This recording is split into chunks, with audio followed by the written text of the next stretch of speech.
Hello, welcome you all in magnet brains competition. मैं शांतनु फिर से आ गया हूं एक और धमाकेदार वीडियो के साथ। आप देख सकते हैं मेरे पीछे आज जो हम पढ़ने वाले हैं वो कुछ खास होने वाला है। आज हम रिश्तों की वैल्यू को समझेंगे, आज उन रिश्तों को समझेंगे जिन्होंने हमें बचपन से जीना सिखाया है। आज वही रिश्ते आपको आपके एग्जाम में नौकरी दिलाने की फिराक में बैठे हैं, ब्लड रिलेशन दोस्तों। और इस ब्लड रिलेशन के क्वेश्चंस को करने के लिए मैं आपके सामने आ चुका हूं और आज हम ब्लड रिलेशन के सारे क्वेश्चन को चुटकियों में उड़ाएंगे, बहुत आसानी से पढ़ेंगे, तो बिल्कुल बने रहिएगा। अगर आप मुझे फर्स्ट टाइम देख रहे हैं तो जल्दी से चैनल को सब्सक्राइब कर लो भाई, क्योंकि हम सब कुछ फ्री दे रहे हैं यार, हम सब कुछ फ्री दे रहे हैं। हम ऐसा नहीं कर रहे हैं कि आपको एक कांसेप्ट या दो कांसेप्ट बताने के बाद कह दे कि चलो हमारे पेड क्लासेस में आ जाओ। हम सब कुछ फ्री देंगे, यही देंगे, इसी प्लेटफॉर्म पे देंगे, मैग्नेट ब्रेन्स के। तो आपको करना कुछ नहीं है, सिर्फ सब्सक्राइब करो। सब्सक्राइब करने के बाद आप पूरा कंटेंट फ्री में उठा ले जाओ, पूरा।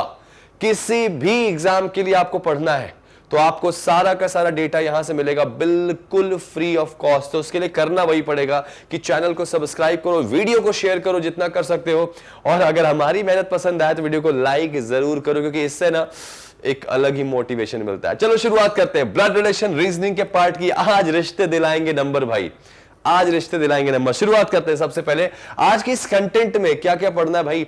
ब्लड रिलेशन में क्या क्या पढ़ना है, रिश्तों में हमें क्या क्या पढ़ना है। तो तीन तरह के क्वेश्चन बेसिकली एग्जामिनर पूछेगा।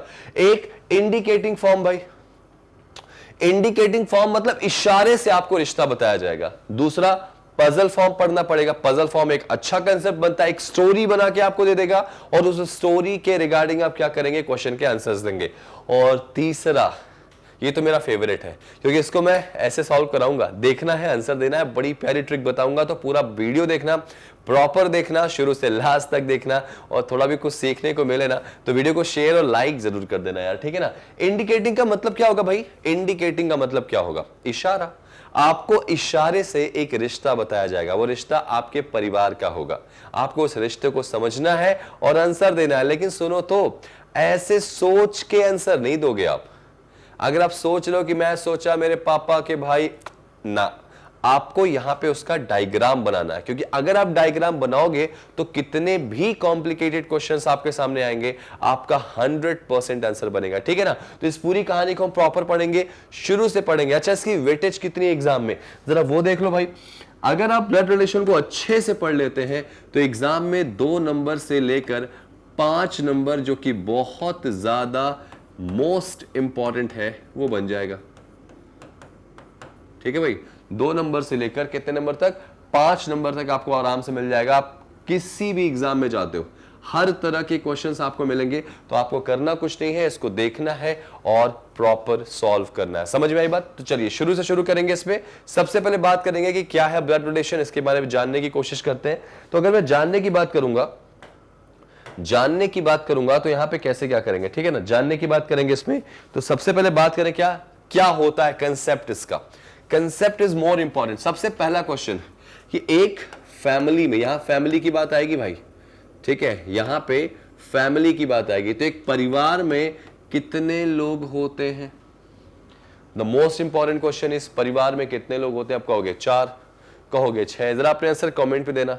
यहीं पे वीडियो को पॉज करना और कमेंट पे पहले आंसर देना। उसके बाद मेरा आंसर सुनने के बाद चीटिंग मत करना। पहला काम सुना, वीडियो पॉज किया, आंसर जल्दी से कमेंट करो। अभी नीचे जल्दी करो, कमेंट करो जल्दी करो, क्योंकि मैं बताऊंगा, फिर चीटिंग मत करना, ठीक है। एक परिवार में कितने लोग होते हैं भाई, रीजनिंग पढ़ रहे हैं आप लोग, और रीजनिंग की सबसे खास बात ये होती है कि आपको चीजों को समझ में आना चाहिए, स्मार्टली आंसर देना चाहिए भाई, स्मार्टली आंसर। एक परिवार में सिर्फ 2 लोग होते हैं, 2 लोग होते हैं भाई। आप कहोगे कौन कौन, तो एक होता है मेल और एक होती है फीमेल। मैं डैम श्योर हूं कि तुमने लिखा होगा 4 लोग होते हैं, 5 लोग होते हैं, मिनिमम 2 लोग होते हैं, मम्मी पापा ना। एक परिवार में सिर्फ मेल होता है और फीमेल होती है। The most important thing is that. अच्छा, आगे बढ़ेंगे इसमें। अब अगर मेल और फीमेल की स्टोरी यहां पर हमको लेके चलना है तो कुछ मत करो, इनको इंडिकेशन करना तो सीखो। तो इस टॉपिक के अंदर किसी भी मेल को ऐसे हम बॉक्स बना के रिप्रेजेंट करेंगे। ध्यान रखना, एक परिवार में किसी भी मेल को हम बॉक्स बना के करेंगे और फीमेल के लिए हम सर्कल बनाएंगे। ध्यान रखिएगा, हम फीमेल के लिए क्या बनाएंगे? सर्कल। मतलब कोई भी नाम अगर सर्कल के अंदर आ गया तो क्या होगी? फीमेल, और अगर बॉक्स के अंदर आ गया तो क्या हो जाएगा? मेल। समझना ध्यान से, रिश्तों को हमने बचपन से सुना है, महसूस किया है, देखा है, बोला है, कहा है। आज वही रिश्ते आपको आपकी कॉपी पे वापस लेके आने हैं और एक सिलेक्शन की, कह सकते हैं कि नॉक जो होती है डोर की, उसको नॉक कर देना है। ठीक है ना? तो देखो यहाँ पे मेल और फीमेल की बात करें तो एक मेल एक फीमेल होगा बेटा फैमिली में। दूसरा और बड़ा बेहतरीन क्वेश्चन एक और बन सकता है, वीडियो को पॉज करके रिप्लाई करना, कि एक परिवार में रिश्ते कितने होते हैं भाई? एक परिवार में रिलेशंस की बात करूं, रिलेशंस की, ठीक है, रिलेशंस कितने होते हैं परिवार में दोस्तों?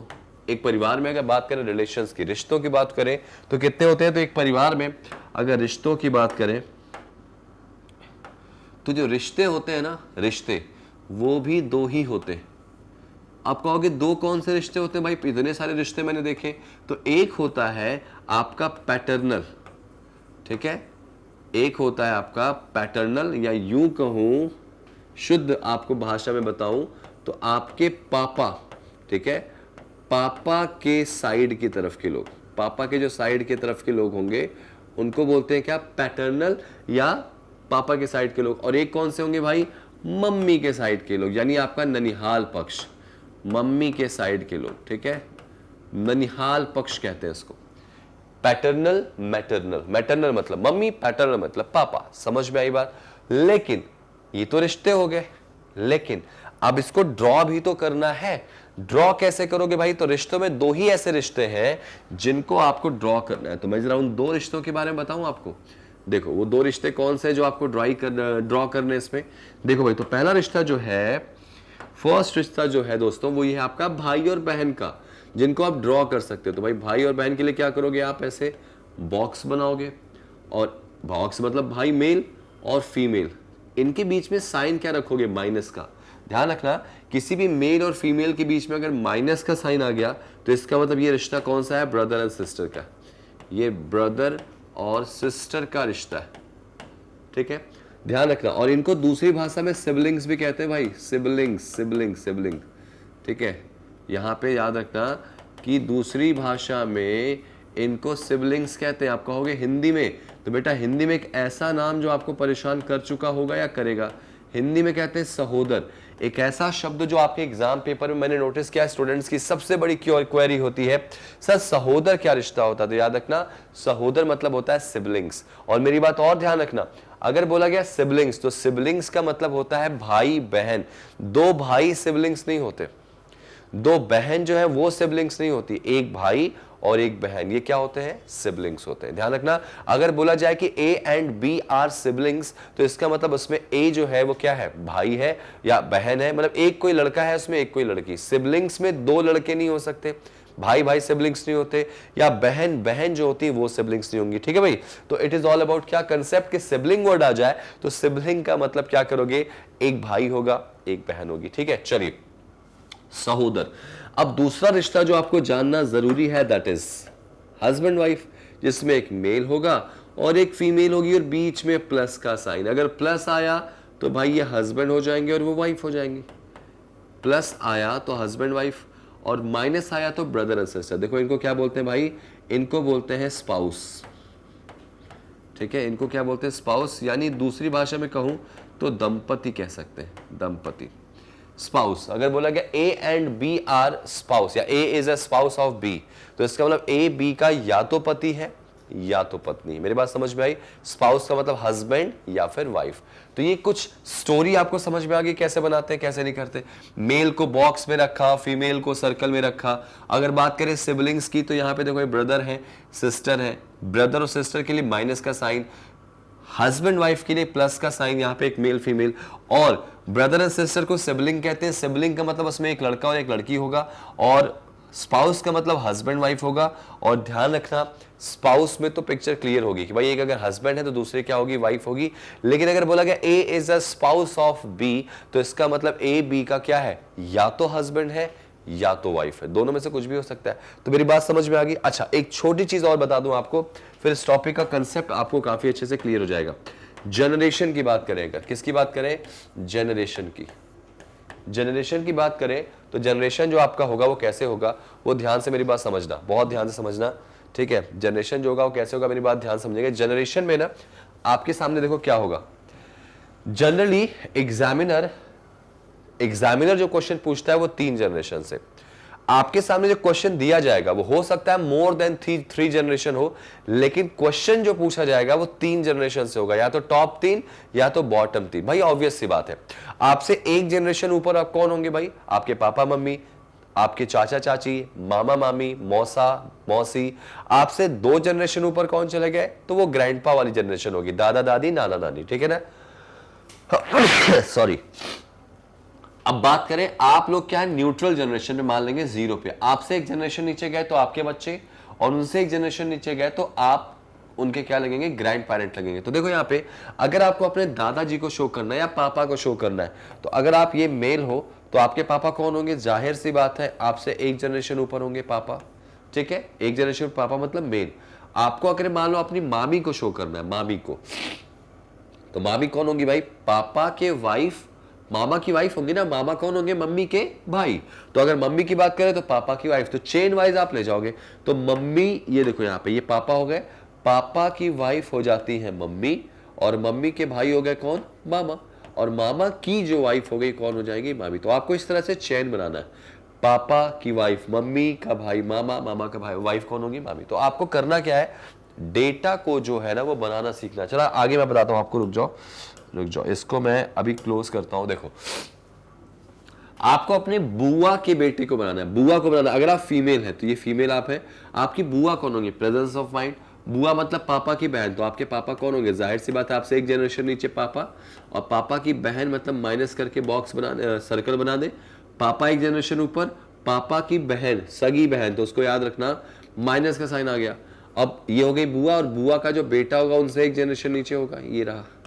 तो जो बुआ का बेटा है ना वो आपका सगा भाई बहन नहीं होगा, वो कजिन होता है। तो इनके बीच में माइनस का साइन मत लगाना, माइनस का साइन सगे भाई बहन के बीच में लगाते हैं।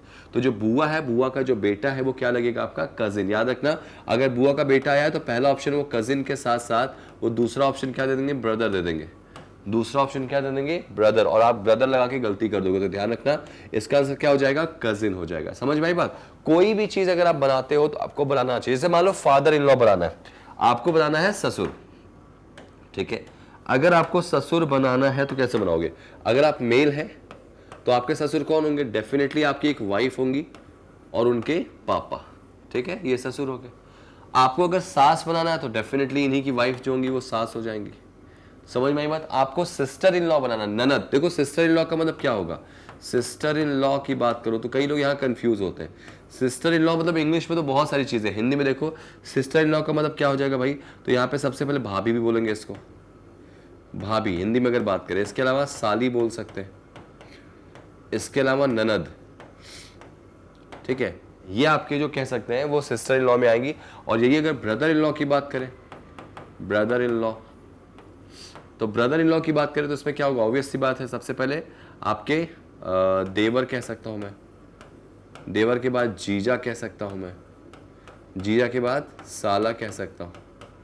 तो ये सब लोग जो है वो किसके अंदर आएंगे, ब्रदर इन लॉ के आएंगे। आपको पता है बहू मतलब क्या होता है, daughter in law, daughter in law जिसको क्या कहते हैं भाई, बहू कहते हैं। बहुत बेसिक चीजें हैं जो आपको पता होनी चाहिए। तो ये कुछ बेसिक्स है, इनके थ्रू आप क्वेश्चन को सॉल्व करेंगे। तो चलिए ना शुरू करते हैं इस टॉपिक के पहले क्वेश्चन को।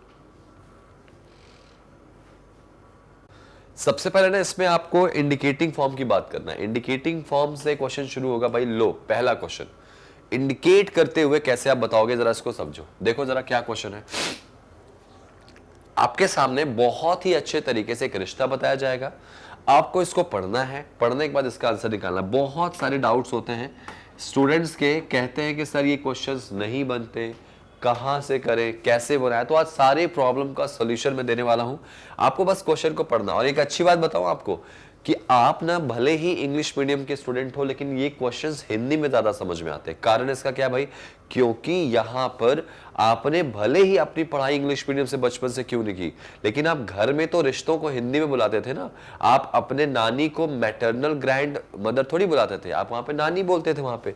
तो रिश्तों को अगर आपको दिक्कत हो इंग्लिश में पढ़ने में तो हिंदी में समझा करो। चलो जरा बनाओ, ट्राई करो, इसको ट्राई करो। मैं आपको दे रहा हूं 10 सेकेंड, 10 से 15 सेकेंड दे रहा हूं, इसको आप ट्राई करो और बताओ मुझे कि इस क्वेश्चन का आंसर आपके हिसाब से क्या हो जाएगा।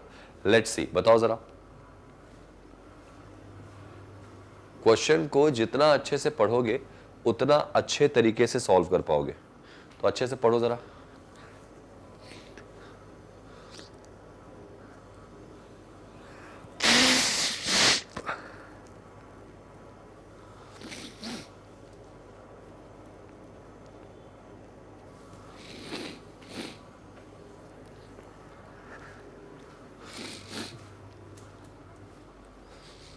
क्या बोला गया क्वेश्चन को पढ़ो जरा सा। एक व्यक्ति की तरफ इशारा करते हुए ना दूसरे व्यक्ति ने कहा, भाई समझना इस चीज को, एक पर्सन है और एक और पर्सन है। मेरी बात बहुत ध्यान से सुनना।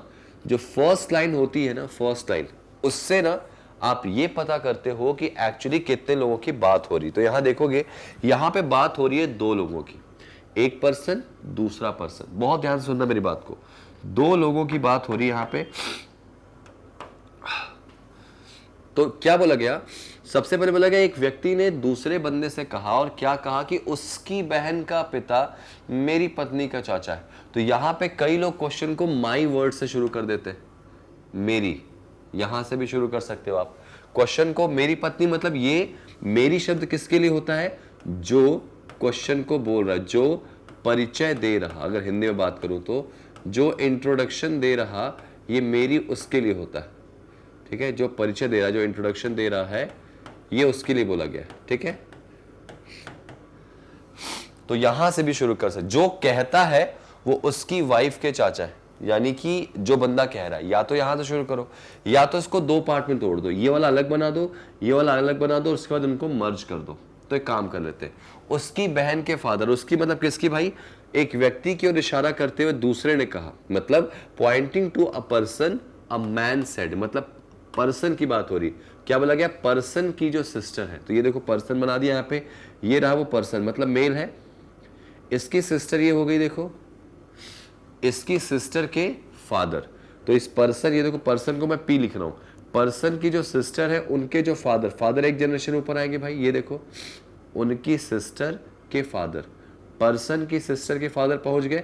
अब आदमी देखो क्या बोला, मेरी पत्नी के चाचा है, मतलब ये जो है ना, ये उस पर्सन या उस आदमी की जो सिस्टर है, सिस्टर के जो पापा है, ये जो है वो चाचा है किसके, आदमी के वाइफ की। तो ये चाचा कैसे होंगे, आदमी अगर मान लो ये रहा वो आदमी, इसकी वाइफ डेफिनेटली प्लस करके सर्कल बना दूं, तो आदमी के वाइफ के ये चाचा है। ये चाचा कैसे होंगे, और चाचा होते कौन है, चाचा होते हैं पापा के भाई। तो इस महिला के जो पापा होंगे वो उनसे एक जनरेशन ऊपर होंगे, आदमी की वाइफ जो है उनके जो पापा होंगे ये होंगे, और पापा के सगे भाई जो होंगे वो कौन हो जाएंगे भाई, चाचा। पापा के सगे भाई जो होंगे वो कौन हो जाएंगे, चाचा हो जाएंगे। जरा एक बार पढ़ लो क्वेश्चन को, फिर से पढ़ लो। देखो ये आदमी था, इसने किसका परिचय दिया, इस दूसरे वाले व्यक्ति का। क्या बोला कि इस पर्सन की जो सिस्टर है, इस पर्सन की जो सिस्टर के पापा है, बहुत ध्यान सुनना, इस आदमी की सिस्टर के जो पापा है, यानी ये उस आदमी के वाइफ, ये देखो वाइफ हो गई, उस आदमी के वाइफ के ये चाचा है। चाचा कैसे होंगे, इस वाइफ के, इस आदमी के वाइफ के कोई पापा होंगे, और पापा के सगे भाई जो होते हैं वो चाचा होते हैं। तो बताइए, समझ में आ गया उम्मीद में। अब देखो एक और चीज ध्यान देखो, आपने डायग्राम अगर बना दिया तो ये लाइन भी बहुत परेशान करती है। Then how is that person related to that man, कि भाई पूछा किसके बारे में गया, पर्सन के या उस आदमी के। तो बहुत ध्यान से सुनना, जो नाम फर्स्ट होता है उसी के बारे में क्वेश्चन पूछा जाता है। तो बता रहा है इस पर्सन का, तो पर्सन मतलब पी, ये पर्सन जो है वो कौन है, इस आदमी का। तो एक बात बताओ, आदमी का छोड़ो, पहले इसकी वाइफ से बात करते हैं, रिश्ता जोड़ते हैं। इसकी वाइफ के चाचा का बेटा है, वाइफ के चाचा का बेटा हुआ तो वाइफ का इसके क्या हो जाएगा, कजिन हो जाएगा। अगर वाइफ का कजिन हुआ ब्रदर, तो इसका तो इनडायरेक्टली साला ही लगेगा ना भाई, ब्रदर इन लॉ ही लगेगा। भले ही वो चचेरा साला कह सकते हैं उसको, सगा साला नहीं होगा, लेकिन वाइफ के चाचा का अगर बेटा है तो चाचा का बेटा डेफिनेटली क्या होगा, ब्रदर इन लॉ होता है। चाचा का बेटा अगर उस आदमी से बात करें तो ब्रदर इन लॉ होगा ना। इस लेडी का क्या होगा, चचेरा भाई। इसका अगर चचेरा भाई है तो इस आदमी का वो क्या होगा, साला होगा, लेकिन वो भी चचेरा। खैर उसको साला ही बोलेंगे। तो आंसर क्या आएगा इसका, ब्रदर इन लॉ। क्या आंसर आएगा इसका, ब्रदर इन लॉ मतलब साला। साला आ जाएगा, ब्रदर मतलब यहाँ पे साला हो जाएगा, जीजा नहीं बोलेंगे इसको। क्या ये बात समझ में आ गई? क्वेश्चन को जितना अच्छे तरीके से पढ़ोगे उतना अच्छे तरीके से रिलेट कर पाओगे। और ये देखो, मेरी वर्ड का मतलब होता है जिसका परिचय दे, जो परिचय दे रहा है, या तो क्वेश्चन यहां से शुरू कर लो, या तो इसको अलग बनाओ, इसको अलग बनाओ, और याद रखना फिर दोनों को मर्ज कर दो। चलो आगे जरा इसमें और एग्जीक्यूशंस लाते हैं। देखो नेक्स्ट क्वेश्चन पे आ जाओ। ये देखो जरा, ये क्वेश्चन देखो। Ramesh said to a lady. Ramesh ने एक लेडी से क्या कहा? अच्छे से पढ़ो। मैं आपको 15 से 20 सेकंड दे रहा हूं इस क्वेश्चन को सॉल्व करने के लिए। उसके बाद मुझे इसका आंसर बताओ। चलो जरा जल्दी बताओ।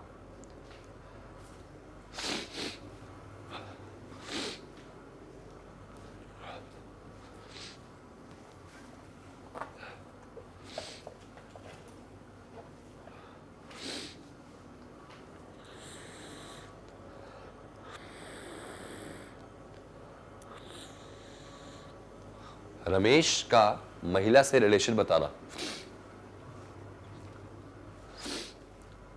देखो भाई, बहुत सिंपल सी बात है।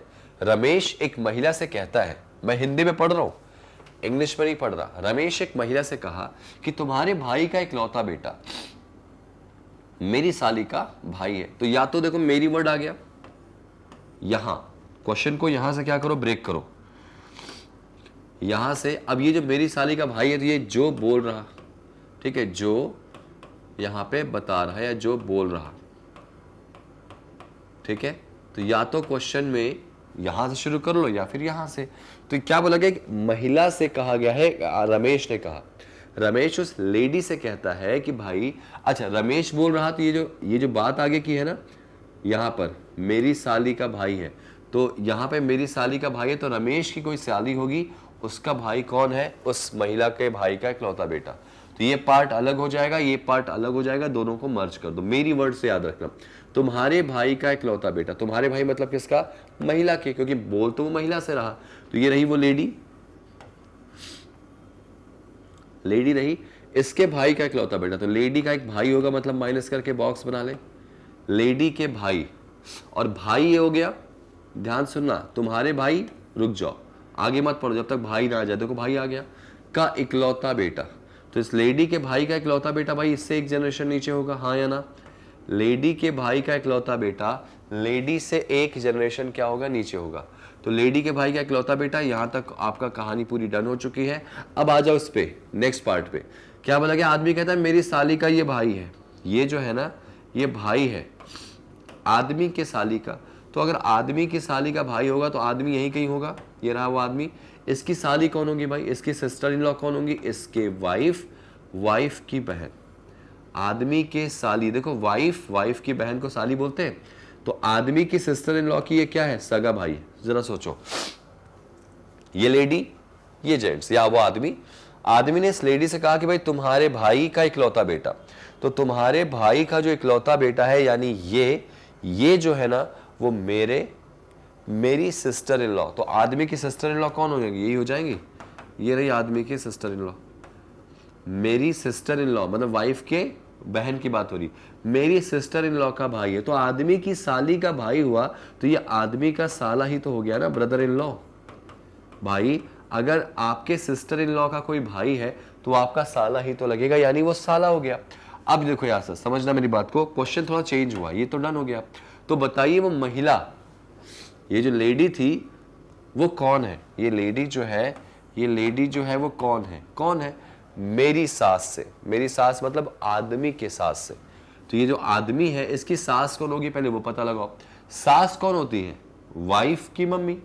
सास कौन होंगी, वाइफ की मम्मी। तो ये देखो इसकी वाइफ होगी। और नोटिस करो तो ये तीनों जो है वो भाई बहन है, ये तीनों जो है देखो क्या है, भाई बहन है। देखो यहाँ पे नोटिस करो माइनस माइनस दिख रहा, ये तीनों भाई बहन है। तो जाहिर सी बात है इस लड़के के ये पापा है, तो इसकी सिस्टर इन लॉ जो है आदमी की, इसके भी ये पापा होंगे और इसकी वाइफ के भी ये पापा होंगे। तो इन तीनों के अगर ये पापा है तो इनकी जो मम्मी होंगी वही इस आदमी की क्या होंगी, सास होंगी ना भाई। इन तीनों के जो पापा है, पापा की जो वाइफ है वो आदमी की सास लगेंगी। तो क्वेश्चन था कि ये जो लेडी है ये कौन है, इस आदमी के सास की। तो इनकी ये क्या लगेंगी भाई, देखो इसके हस्बैंड, हस्बैंड की सिस्टर। तो हस्बैंड की बहन को क्या कहते हैं, ननद कहते हैं। हस्बैंड जो है उसकी जो बहन का पति है, सॉरी हस्बैंड के बहन जो है, या यूं कहे कि इस महिला का जो हस्बैंड है, हस्बैंड की जो बहन होती है वो क्या कहलाती है, ननद। हस्बैंड की जो बहन है वो क्या कहलाती है, ननद। ननद मतलब इंग्लिश में क्या कहेंगे, सिस्टर इन लॉ। ऑप्शन में ननद नहीं होता, बहुत कम होता है भाई, ध्यान रखना। ऑप्शन में ना ननद शब्द बहुत कम मिलेगा आपको, सिस्टर इन लॉ हिंदी में भी मिलता है। हिंदी में लिख देंगे सिस्टर इन लॉ, ऐसे लिख देंगे। समझ में आया क्या। लेडी के भाई का इकलौता बेटा, आदमी की सिस्टर इन लॉ, साली का भाई है, साली मतलब वाइफ की सिस्टर, आदमी के साली का भाई है। तो वो लेडी कौन है, आदमी के सास की, सास कौन होंगी, इसके वाइफ की मम्मी। और इन तीनों के पापा अगर ये है तो उनकी वाइफ ये हो जाएंगी। तो मेरे ख्याल से क्वेश्चन बहुत अच्छे से समझ में आ गया होगा। देखो आप नोटिस करो कि मैं इमेजिन नहीं कर रहा हूं, मैं प्रॉपर इसका क्या बना रहा हूं, डायग्राम बना रहा हूं, ठीक है ना। चलिए बढ़ते हैं नेक्स्ट क्वेश्चन पे। अगला क्वेश्चन क्या है जरा देखो यहाँ पे। अगला क्वेश्चन देखिए जरा, ये एक ऐसा क्वेश्चन है जो मुझे ऐसा लगता है कि आप इसका आंसर आप वीडियो रोक के बनाएंगे ना तो मतलब 100 तो नहीं, लेकिन हाँ 200% श्योर हूं मैं कि आप गलत करेंगे।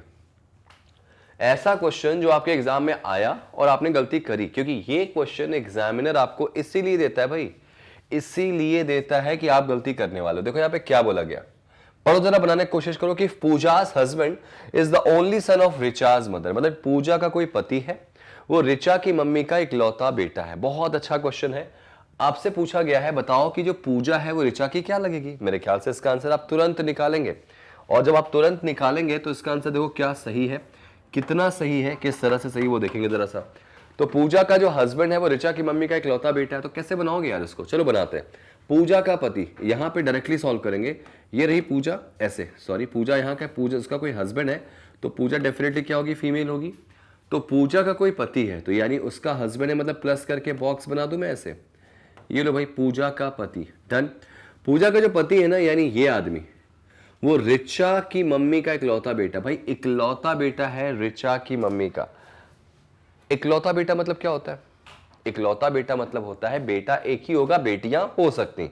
दो चीजें हैं भाई, एक होता है इकलौता बेटा और एक होता है इकलौती संतान। इकलौती संतान मतलब ओनली चाइल्ड। ओनली चाइल्ड का मतलब कि बेटा हो या बेटी एक ही होगा, और ओनली सन का मतलब बेटा एक होगा, बेटियां हो सकती। Getting my point.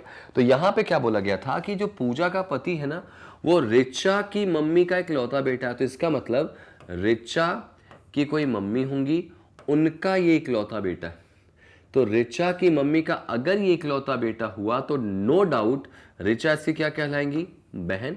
अगर रिचा की मम्मी का इकलौता बेटा ये है, मतलब एक ही बेटा है, तो ऑब्वियस सी बात है रिचा से क्या कहलाएंगी, सिस्टर। तो उस हिसाब से जो पूजा है वो कौन है, किसी कौन है बेटा, रिचा की। पूजा कौन है, रिचा की, आपसे पूछा गया। अगर पूजा कौन है रिचा की आपसे पूछा गया तो आपके मुंह से सबसे पहला जो आंसर आएगा वो क्या आएगा, रिचा के भाई की वाइफ। तो भाई की वाइफ को क्या कहते हैं, भाभी कहते हैं भाई। भाई की वाइफ को क्या कहते हैं, भाभी, यानी sister in law. Sister in law. अब जरा ऑप्शन देख लें तो यहाँ ऑप्शन थोड़ा सा अच्छा दिया गया, अनप्रिडिक्टेबल। सिस्टर इन लॉ दो दिया लेकिन दोनों के अलग अलग अर्थ के हिसाब से दिया, भाभी और ननद। मतलब पहले वाले से आंसर भाभी बोला, दूसरे वाले से क्या बोला भाई, ननद बोला है। तो क्या आंसर लगा है इसका, इसका आंसर क्या लगा है, तो मेरे ख्याल से आप कहोगे सर इसका आंसर होगा भाभी। कि जो रिचा है उसकी पूजा कौन लगेगी, भाभी। पूजा रिचा की क्या लगेगी, तो पूजा जो रिचा की क्या लगेगी भाई, भाभी लगेगी ना, क्या लगेगी, sister in law. Are you getting my point.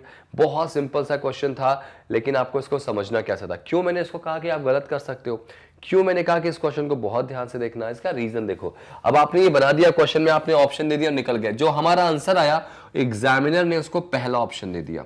इसका मतलब कुछ तो ऐसा हो सकता है कि यहाँ पे सही भी हो गलत भी हो, लेकिन ध्यान रखना एक छोटा सा पॉइंट, पूरा खेल बिगाड़ सकता है। क्या इस क्वेश्चन को हम ऐसे बना सकते हैं? क्या इस क्वेश्चन को ऐसे बना सकते हैं? कैसे? क्या कि पूजा का जो पति है, ये देखो पूजा है, उसका कोई पति होगा तो डेफिनेटली पूजा तो क्या होगी? उसकी वाइफ होगी। पूजा का जो पति है यानी ये जो है वो, ये आदमी जो है वो ऋचा की मम्मी का इकलौता बेटा है। तो एक बात बताओ, पूजा का जो पति है वो, ये देखो पूजा का पति आ गया, ऋचा की मम्मी का ये इकलौता बेटा है, तो ऋचा की मम्मी का इकलौता बेटा ये खुद है, तो ऋचा की मम्मी का इकलौता बेटा। तो बेटा ऋचा की मम्मी का इकलौता बेटा खुद ऋचा नहीं हो सकता क्या? आप कहोगे सर ये आप क्या बोल रहे हो, कुछ भी, ऋचा तो लड़की है। अरे तुमने कहा देखा कि वो लड़की है कि लड़का? तुमने तो बस नाम सुना है ना। ऋचा जो है, पूजा के जो पति है वो ऋचा की मम्मी का इकलौता बेटा है। भाई ऋचा की मम्मी का एक ही बेटा है, हमें पता है, तो वो बेटा खुद ऋचा भी तो हो सकता है, हाँ या ना?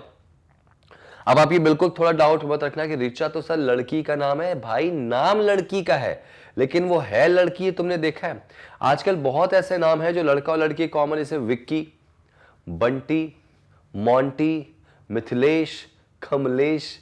समझ में आई बात? तो ऐसे आपको याद रखना है कि पूजा का जो पति है वो ऋचा की मम्मी का इकलौता बेटा है। तो ऐसा भी हो सकता है कि ऋचा की मम्मी का इकलौता बेटा खुद ऋचा हो। ऐसा भी हो सकता है कि ऋचा की मम्मी का इकलौता बेटा खुद ऋचा ना हो, तो उसके लिए ये केस बनेगा कि ऋचा की मम्मी का कोई और बेटा हो इकलौता, तो उस हिसाब से पूजा ऋचा की क्या लगेंगी? भाभी। लेकिन अगर ऋचा की मम्मी का इकलौता बेटा खुद ऋचा हो गया, और आप ऋचा क्यों बोल रहे हो? आप सीधे आर बोलो ना। मैं देखो ऋचा लिखा क्या, मैं लेटर लिख लेता हूं फर्स्ट वाला, उससे डाउट नहीं रहता कि पी का जो हस्बैंड है वो आर की मम्मी का इकलौता बेटा। आप बताओ मुझे कि आर की मम्मी का जो इकलौता बेटा है वो खुद आर हो सकता है कि नहीं? हाँ या ना? आर की मम्मी का जो इकलौता बेटा वो खुद आर हो सकता है कि नहीं? अब आर से आपको क्लियर है कि सर ना तो पता नहीं चल रहा है कि लड़का है कि लड़की, तो इकलौता बेटा कौन हो सकता है? आर हो सकता है। तो ये एक इसका और पॉसिबल डायग्राम बन गया। तो उसके हिसाब से जो पूजा है वो पूजा ऋचा की क्या लगेंगी बेटा? जो पूजा है वो ऋचा की क्या लगेंगी? वाइफ लगेंगी। पूजा ऋचा की क्या लगेंगी? वाइफ। तो भाई एक से आंसर आ रहा सिस्टर इन लॉ, एक से आ रहा वाइफ, तो हम डिसाइड ही नहीं कर सकते। डिसाइड नहीं कर सकते तो आंसर क्या लगाओगे आप? कैन नॉट डिटरमाइन या कैन नॉट बी डिटरमाइन। हम निकाल ही नहीं सकते, निर्धारित नहीं कर सकते, सी एंड डी लग जाएगा।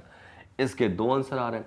लेकिन अगर यहां पे इकलौता बेटा जो है इसके जगह पे इकलौती संतान होता, इकलौती संतान होता, तो बच्चों याद रखना इकलौती संतान होता तो ये आंसर आ जाता। भाई इकलौती संतान मतलब ऋचा का पति जो है वो पूजा का जो पति है ऋचा की मम्मी की इकलौती संतान है, तो ऋचा की मम्मी की एक ही संतान है, तो वो कौन हो जाता?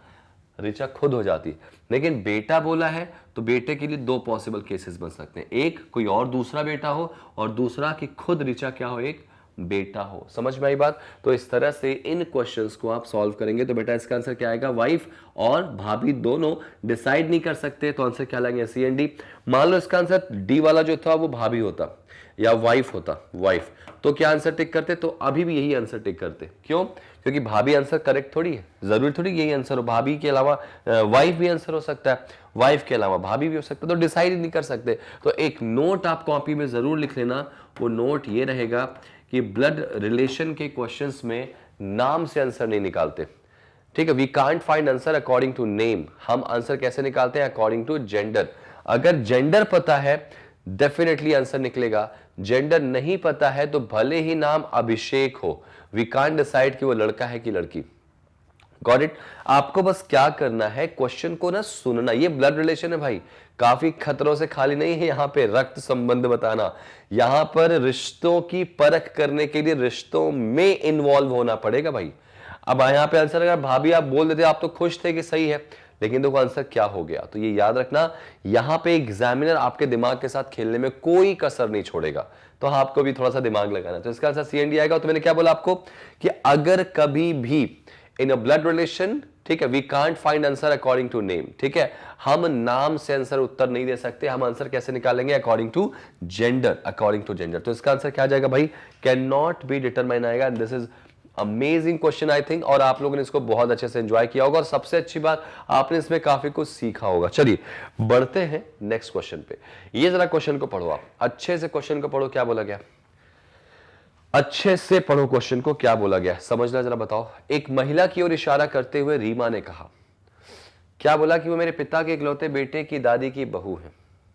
अब देखो माई वर्ड आ गया आपका, मैंने क्या बोला, हमेशा माई वर्ड से क्वेश्चन को आप देख लेना, माई वर्ड से, ठीक है। यहां से कभी भी माई वर्ड अगर बीच में आ जाए, हिंदी की बात कर रहा हूं बेटा, माई वर्ड बीच में आ जाए तो आप इसको दो अलग अलग पार्ट में तोड़ दो, लेकिन माई शब्द शुरू में आ जाए तो बस यहीं से क्वेश्चन शुरू कर दो। और माई हमेशा उसके लिए होता है जो कहता है। तो कौन ने कहा भाई, रीमा ने। तो रीमा के पापा, ऐसे बना दो, ये रीमा है, रीमा के कौन हो गए, पापा, पापा के इकलौते बेटे। अब जरा सोचो, रीमा के पापा का इकलौता बेटा, यहां पे दो केस बन रहा है कि नहीं बन रहा। देखो, एक रीमा के पापा का इकलौता बेटा खुद रीमा हो सकता है, एक रीमा के पापा का इकलौता बेटा रीमा का भाई हो सकता है, हाँ या ना, ठीक है। तो उसने क्या कहा, मेरे पापा के इकलौते बेटे की दादी की वो बहू है। तो अब बताओ, मेरे पापा, रीमा के पापा का इकलौता बेटा, इसमें रीमा खुद है, तो रीमा की दादी कौन होगी, जाहिर सी बात है रीमा के पापा, पापा की मम्मी, ये हो गई दादी, रीमा के पापा की मम्मी। इसमें देखो, मान लो रीमा ये है या वो लड़का ये है, तो उसके दादी कौन होंगे, इन दोनों के पापा, पापा की मम्मी। इससे क्वेश्चन में कोई असर नहीं जा रहा भाई, देखो ध्यान दो, क्वेश्चन में कोई अफेक्ट नहीं पड़ रहा। रीमा के दादी जी हो गई, रीमा के पापा की मम्मी, दादी की वो बहू है। तो बहू है मतलब ऑब्वियस से बात है, इनकी बहू कौन होगी, इनका एक बेटा होगा और बेटे की वाइफ बहू कहलाती है। बेटा जो होगा, मेरी बात ध्यान से सुनना, इनके दादी की बहू, तो आपकी बहू कौन होगी भाई, आपके बेटे की वाइफ, तो इनका बेटा ये हो गया, यानी रीमा के पापा जो है इनकी दादी का क्या हो गया, बेटा, और बेटे की वाइफ क्या कहलाएगी, बहू। सेम ऐसे देखो, रीमा की दादी की बहू मतलब रीमा का जो बेटा, रीमा की दादी, दादी का जो बेटा है, और बेटे की जो वाइफ है वो बहू हो जाएगी। तो वो लेडी जो है ना, वो यहाँ आ चुकी, वो महिला जो यहाँ आ चुकी है। तो बताइए कि महिला रीमा से कैसे संबंधित है। भाई अगर रीमा के बारे में पूछता कि बताओ रीमा कौन है महिला की, तो answer can not be determine आता। रीमा का जेंडर नहीं क्लियर है, लेकिन पूछा लेडी के बारे में गया, तो ये लेडी रीमा की तो मम्मी लगेंगी ना भाई, लेडी तो चाहे दोनों डायग्राम में देखो क्या लगेगी, मम्मी लगेगी। तो आंसर क्या आएगा इसका, मदर। अगर रीमा के बारे में पूछ देता तो रीमा का आंसर क्या था, कांट बी डिटरमाइन, हम डिसाइड नहीं कर सकते। Getting my point. क्वेश्चन को ऐसे समझना है, समझ के फिर सॉल्व करना है, ठीक है। चलिए एक और क्वेश्चन की तरफ बढ़ते जरा सा। चलो भाई ये वाला क्वेश्चन देखते हैं। एक बहुत ही धमाकेदार क्वेश्चन आपके सामने मैं लेके आया हूं, ये वाला। और ये ऐसा क्वेश्चन है जिसको इन जनरल बच्चे एग्जाम में गलत कर देते हैं। आप भी देखो, पढ़ के सॉल्व करोगे तो आपको गलती करने के चांसेस ज्यादा बनेंगे। क्वेश्चन इतना घुमाया है ना कि आप अच्छे से करो तो फंस जाओगे। क्या बोला गया है कि वुमेन्स, एक आदमी और एक महिला का परिचय दिया गया, और कैसे बोला गया कि उस आदमी के जो ससुर के पिता हैं वो मेरे ससुर हैं, ऐसा बोला गया। तो महिला की बहू आदमी की बेटी से कैसे संबंधित है। क्वेश्चन बड़ा तगड़ा है भाई, मजेदार क्वेश्चन है। और ऐसे क्वेश्चन करने के लिए आपको सिर्फ और सिर्फ डिपेंड होना पड़ेगा डायग्राम पे। और ध्यान रखना, हम लोग या हमारी टीम जो है, मैग्नेट ब्रेन्स जो है, आपके सामने ये सारे क्वेश्चंस लेके आ रही है, और हम ये ओपन प्लेटफॉर्म पे आपके सामने आ रहे हैं। कहीं कुछ पेड वेड नहीं है भाई, यहीं से पढ़ो, सारा एग्जाम क्लियर करो, और सिंपल तरीके से बस वीडियो को जितना हो सकता है शेयर करो, लाइक कर दो बेटा जल्दी से। यहां पे क्वेश्चन को बना लेते हैं जल्दी से।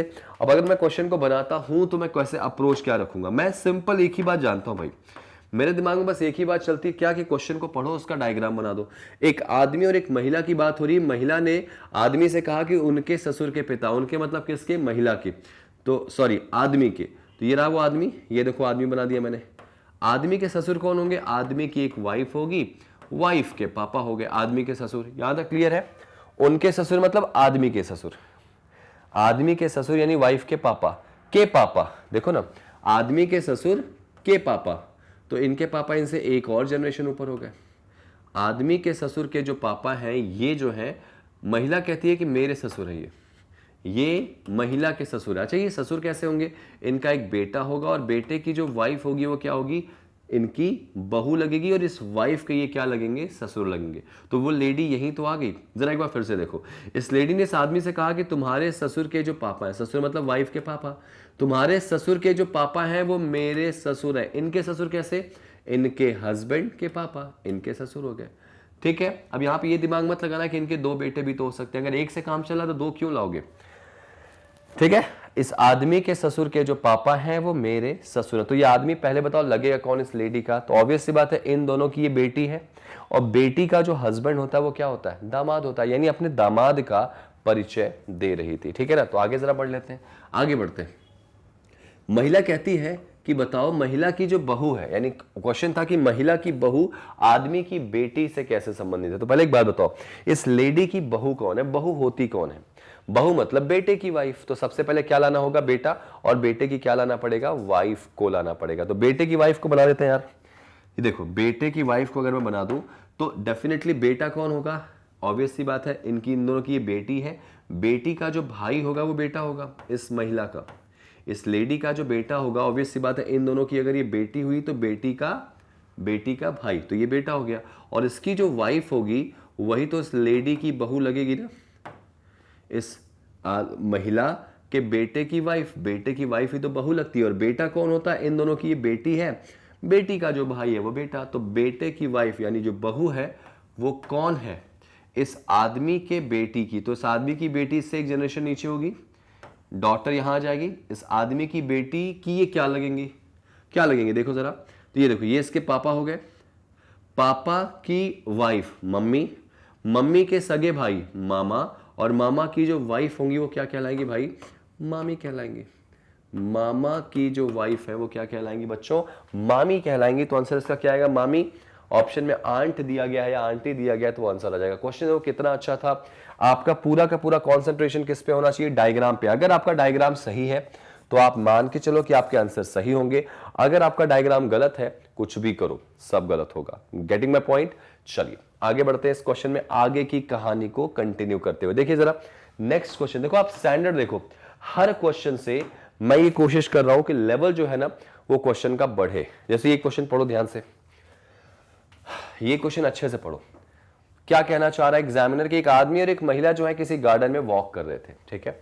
आदमी और एक महिला जो है किसी गार्डन में क्या कर रहे थे, वॉक कर रहे थे। अब हुआ क्या कि अगर आदमी की सास जो है ना वो, if man's mother in law is a mother of women's mother in law, आदमी की जो सास है वो महिला के सास की इकलौती बेटी, यही बोला कि ना, आदमी की सास महिला के सास की क्या है, मम्मी है, सॉरी, महिला की सास की मम्मी है। देखो ना, पुरुष की जो सास है वो महिला के सास की मम्मी है, तो वो आदमी उस लेडी का क्या लगेगा, वो आदमी उस लेडी की बेटी से कैसे संबंधित है, बेटी से पूछा गया। जरा देखो क्वेश्चन अच्छा हो गया, तो एक एक करके अरेंज करो।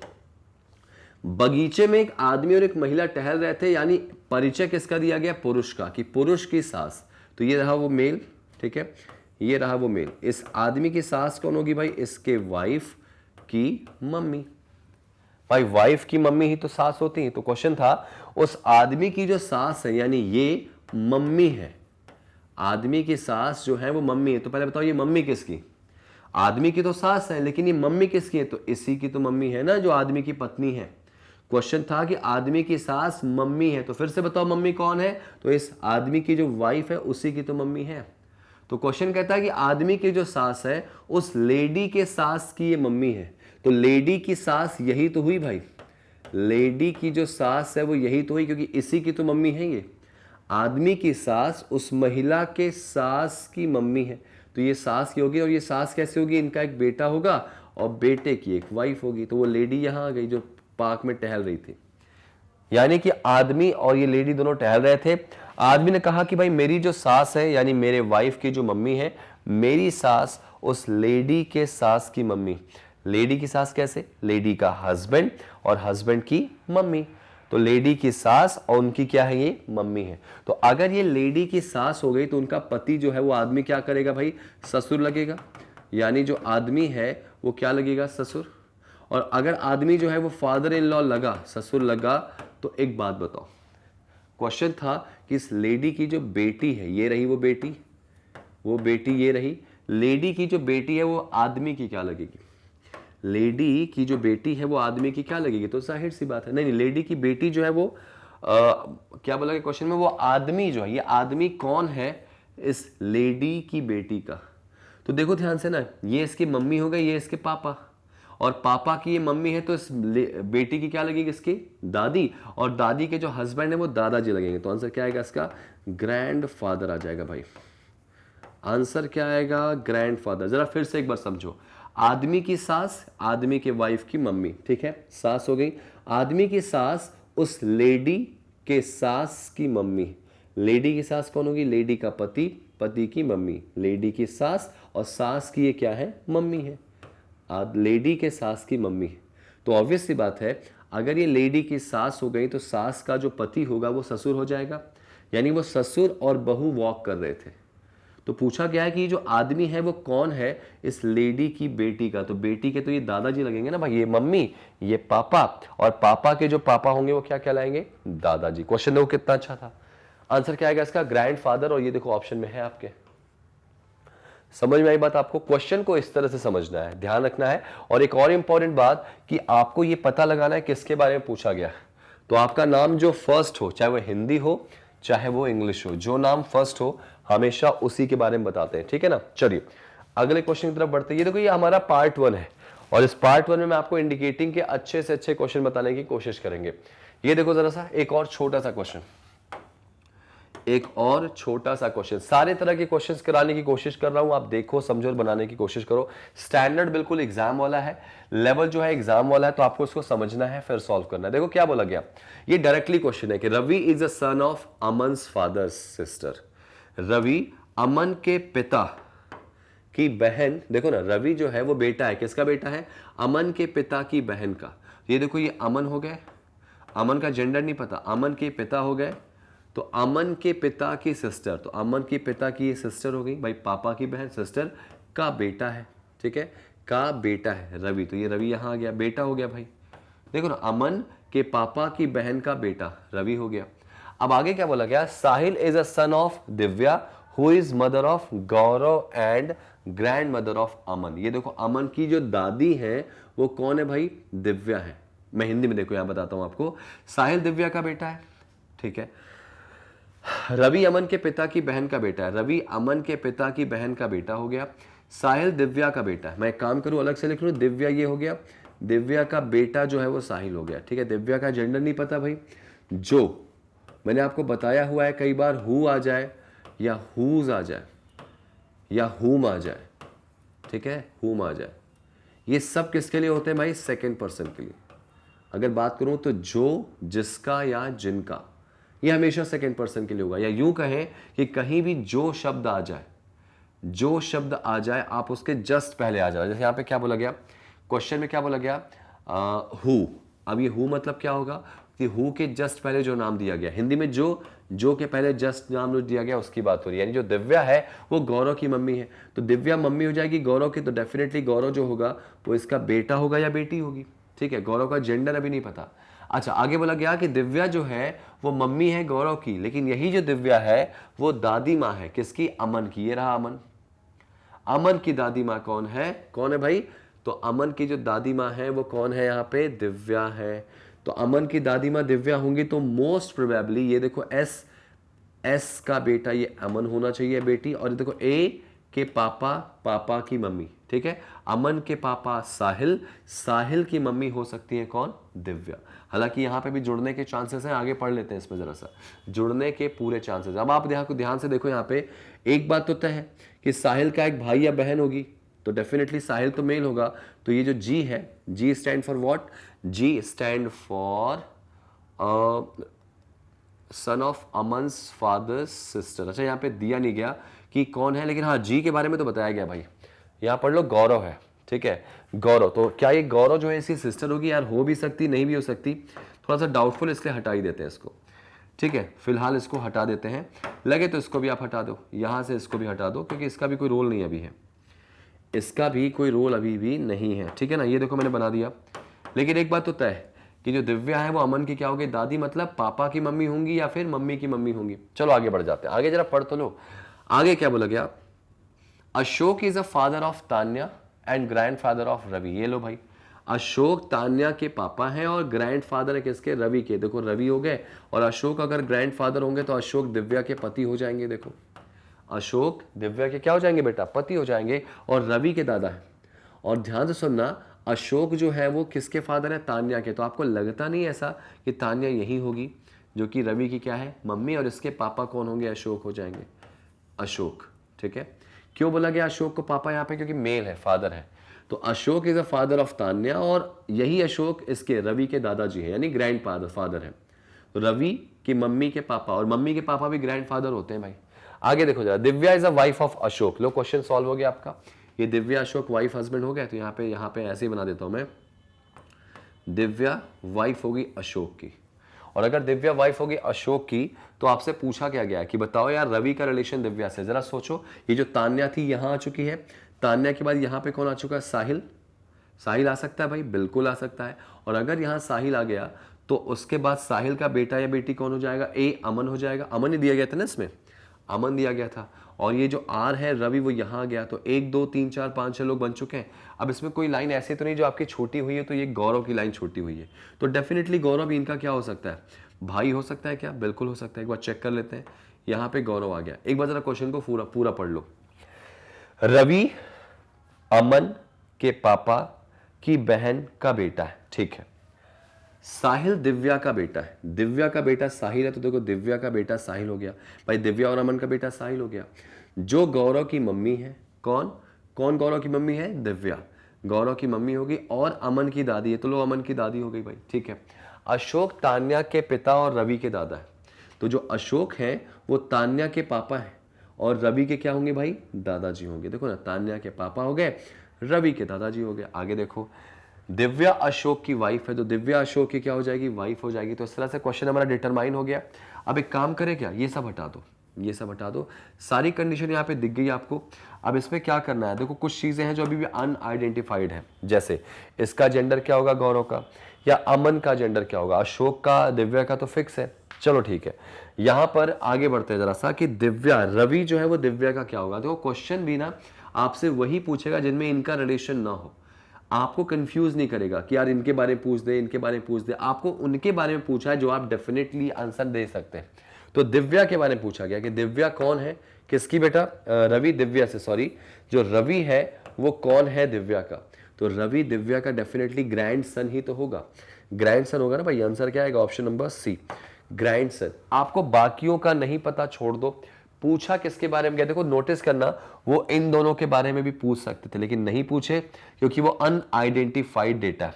जो आइडेंटिफाइड है उसके बारे में पूछा गया, अमन और सॉरी अशोक और इसके रवि के बारे में, या फिर दिव्या और रवि के बारे में, या फिर तान्या और रवि के बारे में, इन दोनों के बारे में, इन तीनों के बारे में, कुछ भी पूछेगा। लेकिन इनके बारे में पूछा तो आप आंसर क्या दोगे, कैन नॉट बी डिटरमाइन। इनका कुछ भी नहीं बोला गया, कुछ भी नहीं बोला गया। देखो ना यहाँ पे कहीं भी कुछ भी नहीं बोला गया, ठीक है। साहिल जो है डेफिनेटली दिव्या का बेटा है, तो दिव्या का बेटा साहिल। अब इसकी शादी किससे हुई है, कुछ नहीं बोला गया। और यहाँ पे जो दिव्या है वो गौरव की माँ और अमन की दादी है, तो यही दिव्या जो है वो गौरव की मम्मी हो गई लेकिन अमन की दादी हो गई, तो डेफिनेटली अमन यहाँ पे आ चुका। अमन का भी जेंडर नहीं पता यहाँ पे। अशोक तान्या के क्या है, पिता है। अशोक जो है वो तान्या के पापा हो गए और रवि के दादाजी हो गए, तो ये रवि के दादाजी। तो कुल मिला जुला के यहां पर जो इंफॉर्मेशन दी गई थी वो इतनों की दी गई थी। तो आंसर इसका क्या आएगा भाई, ग्रैंडसन। चलिए बढ़ते हैं नेक्स्ट क्वेश्चन पे। अगला क्वेश्चन देखिए, आपको बहुत ही सिंपल तरीके से क्वेश्चन को समझना है भाई। अगला क्वेश्चन नहीं है, आज के लिए इतना ही। उम्मीद करता हूं आपको समझ में आया होगा। बस कहने का मतलब इंटेंशन ये है कि आप ना क्वेश्चन को इमेजिन मत करो। अगर आप इमेजिन कर रहे हो तो आप गलत कर रहे हो। आप सीधे क्वेश्चन को पढ़ो, क्वेश्चन को समझो और सीधे क्या करो, बनाने की कोशिश करो। जितना अच्छा आप बनाओगे उतना अच्छा ही आप क्या करोगे, इसमें परफॉर्म कर पाओगे। उम्मीद है क्वेश्चन समझ में आएंगे सारे के सारे। इंडिकेटिंग फॉर्म के बाद अगला जो हमारा सेशन आएगा वो आएगा इसका पजल और कोडिंग फॉर्म का, तो इसको भी प्रॉपर देखिएगा और बिना इसको देखे आप उसको मत देखना। प्रैक्टिस क्वेश्चंस जितने लगा सकते हो लगाओ। कोई बुक प्रेफर करते हो, ऑनलाइन साइट्स प्रेफर करते हो, करो, क्योंकि हमें किसी भी कीमत पे ये वाले क्वेश्चन गलत नहीं करने, ठीक है ना। तो आप आज को अगर थोड़ा भी आपको अच्छा आज लगा होगा वीडियो तो आज प्लीज उसको जाके लाइक करिएगा। चैनल को सब्सक्राइब नहीं करा तो करो और जितना जल्दी हो सके शेयर करो, क्योंकि मैं फिर से बताऊंगा सब कुछ फ्री हम दे रहे हैं आपको।